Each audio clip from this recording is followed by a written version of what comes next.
The Bassi mansion in Ikoyi had never been this quiet. Once alive with music and laughter, it now echoed with a stillness that clung to its walls. From her spot on the balcony, Ino Bassi stared at the frangipani blossoms swaying gently in the Lagos heat. Below, the garden where her son used to host music sessions lay undisturbed. Timmy Bassi, her only child, had vanished into himself. A jet ski accident at Tarkwa Bay a year ago had changed everything. The boy who once turned rooftops into stages and mentored ghetto kids now refused to leave his room. Paralysed from the waist down, yes. But it was his spirit that had truly gone numb. Eno clutched an old photo. Timmy in his element, microphone in one hand, drenched in sweat and joy. It was a reminder of who he had been before the crash, and before the heartbreak. Lara, his fiancée, had left just days after the doctor said he'd never walk again. A knock. Silence. She pushed open the door. Timmy sat by the window, in his wheelchair, earphones in, eyes far away. "Timmy," she said gently, "I want to talk. If it's another pastor or physiotherapist, save it." "No," she replied. "I'm inviting 4 young women to stay with us, not to fix you, just maybe one of them might see you, truly see you." He turned, voice low and bitter. "So I'm now a project? A broken prize for some audition?" Her heart squeezed. "Please, just try." He looked away, the weight of his silence louder than any rejection. "Fine," he said. "Let them come. Waste your time." And just like that, the quiet in the Bassi mansion braced itself for a storm. They came on a Saturday, one after the other, 4 women from 4 corners of Lagos, unaware they were stepping into more than just a luxurious mansion. Eno Bassi welcomed each with the poise of a hostess and the eyes of a strategist. Zainab Z. Bello arrived first, stepping out of a sleek Uber with her waist-length braids swinging and designer sunglasses catching the sun. An influencer from Lekki, Z had posted a story captioned #luxury healing before even stepping through the gate. Next came Ngozi Ngowi Bekwe, draped in cream linen, her voice soft and calculated. An OAP from Surulere, she spoke like every word was part of a brand deal. "This place smells like legacy," she murmured, eyes scanning the compound like a producer sizing up a set. Bisola Bibi Adebayo pulled up on an Okada, dragging a pink trolley bag with stickers that said #Hustle Queen, loud, bold and funny. She greeted the staff like old friends. "Una de enjoy hireo." Last was Adesua Sewa Igodalo, quiet, with a keke napep dropping her off at the back gate. She wore simple flats and held a nylon bag with chin-chin and a worn copy of Things Fall Apart. Eno led them to the lounge, where afternoon sun filtered through sheer curtains. She stood by a carved wooden panel and spoke clearly. "You're not here for a reality show. No cameras, no competition. My son, Timmy, is in pain. I don't expect miracles. Just truth. If you connect, you'll be rewarded. But this house does not entertain deception." They nodded, each woman doing mental math. Sewa said nothing, only glanced at a painting on the wall, a cashew tree under full moonlight. From his balcony above, Timmy watched them arrive, eyes narrowed. One of them laughed too loudly. Another adjusted her dress too quickly. Then he saw her, the quiet one. She didn't smile. He turned away, unimpressed. Tomorrow, the games would begin. By the 3rd day, tension filled the Bassi mansion like Lagos humidity before rain. The girls had fallen into patterns. Z spent her mornings by the pool in robes, recording skincare routines. "Healing in style," she'd say to her ring light. Ngo lingered around the staff quarters, asking Kunle the driver how often Timi left his room. Bibi flirted with the gate security, giggling over suya and pepper soup. But Sewa? She woke early to help Mama Dora in the kitchen, peeling yam and washing okra.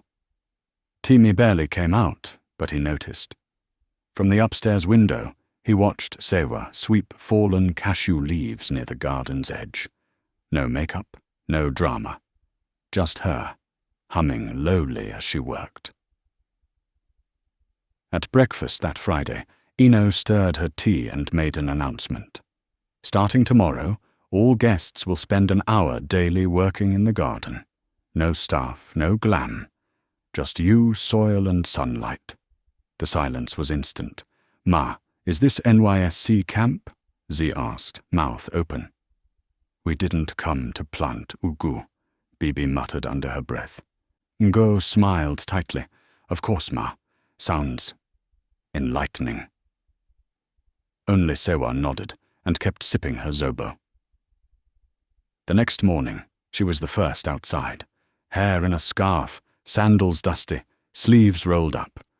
She joined the gardeners quietly, hands deep in soil. When the others finally emerged, grumbling in branded sneakers and oversized sun hats, she was already planting a row of scent leaf. From the balcony, Timi raised an eyebrow. A slight smirk tugged at his lips.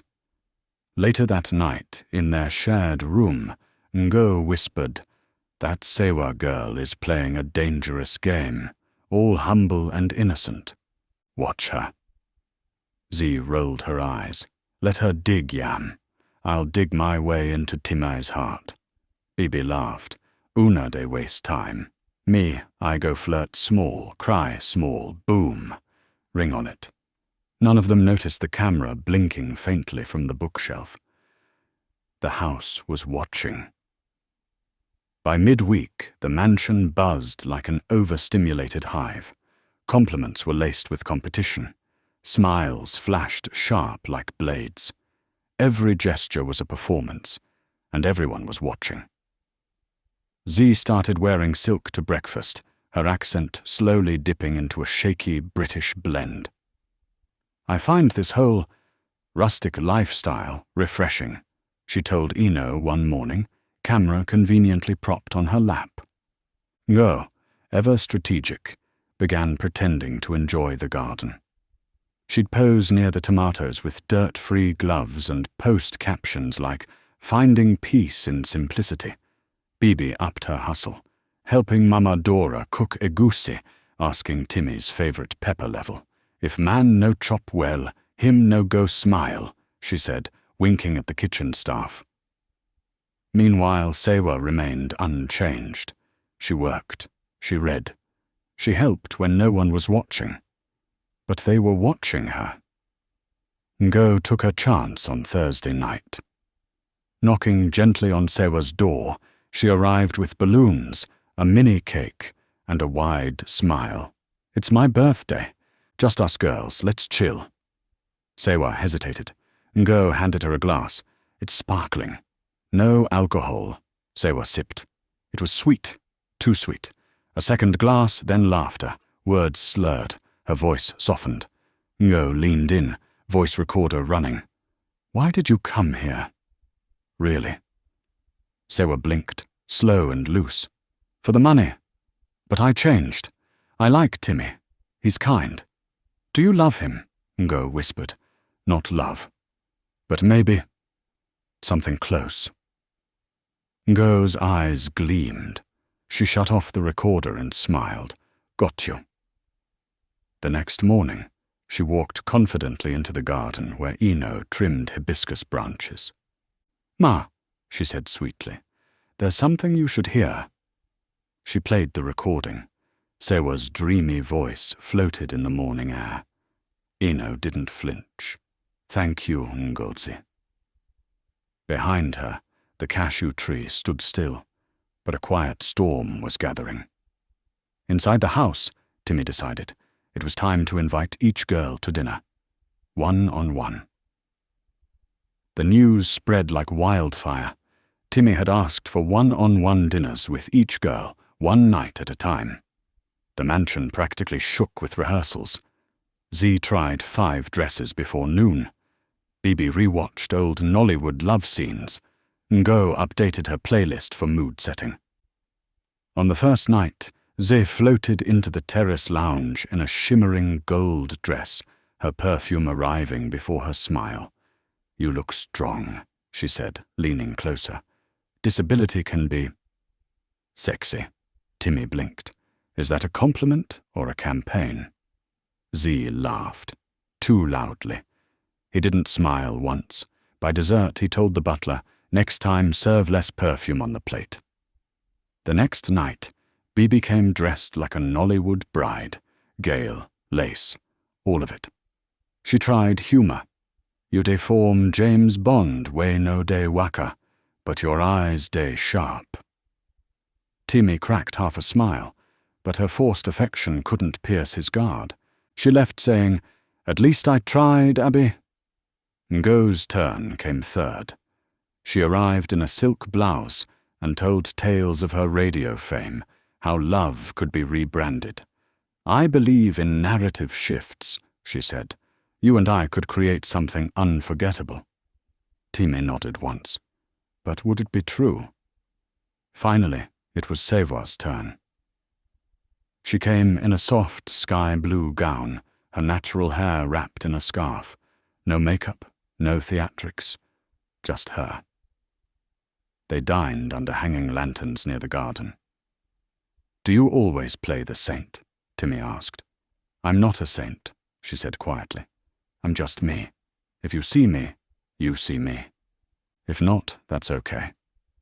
There was no pitch, no performance, just presence. As she stood to help clear the table, he said, "You don't have to." She smiled. "I want to."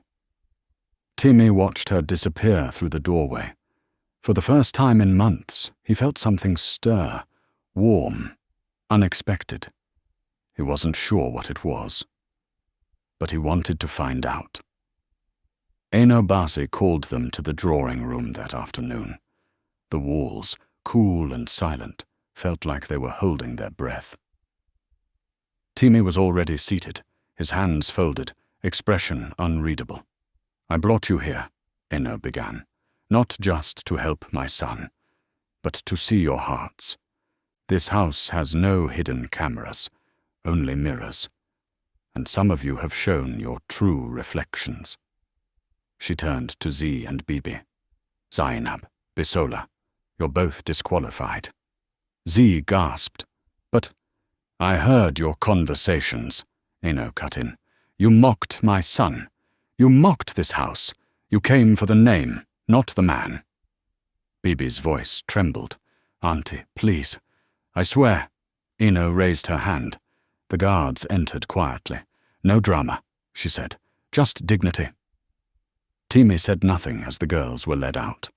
Only his eyes shifted. To Sewa. She looked down, unsure. Ngo stood confidently beside her, waiting for praise. But Eno wasn't finished.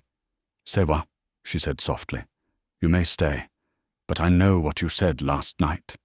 Sewa's eyes widened. "I was tricked," she whispered, turning to Ngo. "She drugged me. Recorded it." Ngo raised her brows. "She said it herself." Eno nodded. "Truth drunk is still truth, but intent matters. So does growth." Then, without warning, Timmy rose. He stood, on his own. No wheelchair, no trembling. Just quiet strength. Gasps filled the room. Sewa stepped back. You can walk." Timmy nodded. "Started therapy 2 months ago. Hid it. I needed to know. Who would see me without the chair? Without the money?" Sewa's voice broke. "I never lied. Not really. I came for the money. Yes. But you changed something in me." She paused, tears forming. "I didn't plan to feel anything real. But I do. I just didn't know how to say it." Timmy looked at her for a long time. "I believe you. Outside, the air shifted. Ngozi, paced the hallway, jaw tight, voice low into her phone. "She's winning," she hissed. "You said they're rich. Is there anything valuable left in that house?" A pause. Then she said, "Yes, I know what to do." Night blanketed Ikoyi, quiet but watchful. Inside the mansion, Ngozi crept through dimly lit corridors, her footsteps soft on the marble. She paused at Eno's door. No sound, no movement. She slipped inside. The antique jewelry box sat atop the dresser, gold-plated, encrusted with coral beads and sapphires. Ngozi's eyes sparkled. "One for the road," she muttered.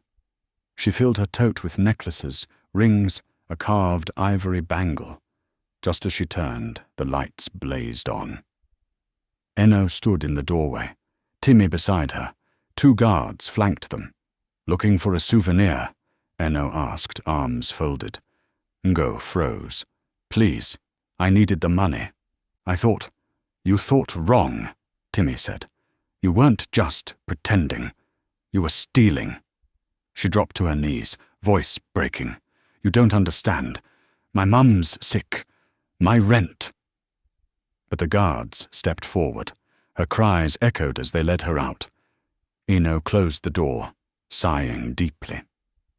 The next morning, the mansion breathed easier. Sewa stood on the balcony, the cashew tree casting a gentle shadow over the garden. Eno joined her. "Thank you," Sewa said quietly, "for trusting me. Even after everything." Eno smiled. "You remind me of the woman I used to be. Before wealth, grounded, strong, sincere." Below, Timmy waited, dressed simply, holding something in his hand. "Sewa," Eno said. "I believe he's ready now." Sewa descended the stairs slowly, her heart beat loud in her chest. In the garden, under the very tree where she'd once peeled yam and read Achebe, Timmy knelt. He opened the box. "This spot changed everything for me," he said. "You changed everything." He held out the ring. "Will you marry me?" Sewa's breath caught. Tears filled her eyes. "Yes," she whispered, 1,000 times. "Yes." The sun peeked through the cashew branches, golden and soft. And somewhere inside that mansion, peace bloomed at last. The wedding was small by Lagos standards, but it shimmered with meaning. No rented horses, no crowd of influencers, just love, real and raw. They held it in the Basi garden, beneath the same cashew tree where the soil once clung to Sewa's fingers. Aisle runners stretched from the terrace to the altar, lined with white hibiscus and soft petals.